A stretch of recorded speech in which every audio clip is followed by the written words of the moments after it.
ಮರ್ಯಾದೆ ಹತ್ಯೆ ಪ್ರಕರಣದಲ್ಲಿ ಪೊಲೀಸರ ಬೇಟೆ ಮುಂದುವರೆದಿದೆ. ಹಂತಕರ ಅಟ್ಟಹಾಸಕ್ಕೆ ಖಾಕಿ ಪಡೆ ಬ್ರೇಕ್ ಹಾಕಿದ. ಹುಬ್ಬಳ್ಳಿ ತಾಲೂಕಿನ ಇನಾಮ ವೀರಾಪುರದ ಪ್ರಕರಣದಲ್ಲೀಗ ದೊಡ್ಡ ಬೆಳವಣಿಗೆಯಾಗಿದೆ.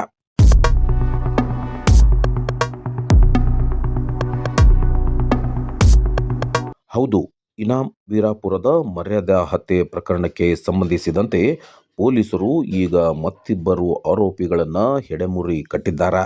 ಬಸಪ್ಪ ಮತ್ತು ಅನಿಲ್ ಗೌಡ ಎಂಬ ಕಿರಾತಕರು ಈಗ ಖಾಕಿ ಬಲೆಗೆ ಬಿದ್ದಿದ್ದಾರೆ.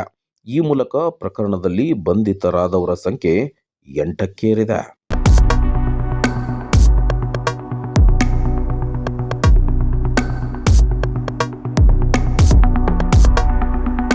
ಒಂದೆಡೆ ಮರ್ಯಾದೆಯ ಹೆಸರಲ್ಲಿ ಕೊಲೆ ಮಾಡಿ ತಲೆಮರೆಸಿಕೊಂಡಿದ್ದ ಆರೋಪಿಗಳು, ಇನ್ನೊಂದೆಡೆ ಹಗಲಿರುಳು ನಿದ್ರೆ ಬಿಟ್ಟು ಹಂತಕರ ಬೆನ್ನತ್ತಿದ್ದ ಪೊಲೀಸರು.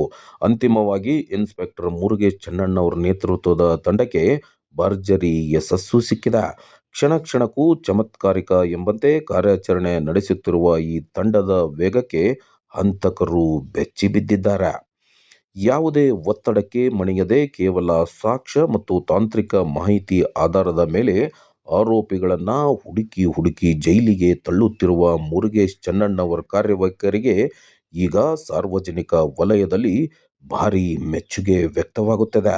ಖಾಕಿ ಅಂದ್ರೆ ಹೀಗಿರಬೇಕು ಎಂದು ಜನ ಮಾತನಾಡಿಕೊಳ್ಳುತ್ತಿದ್ದಾರೆ.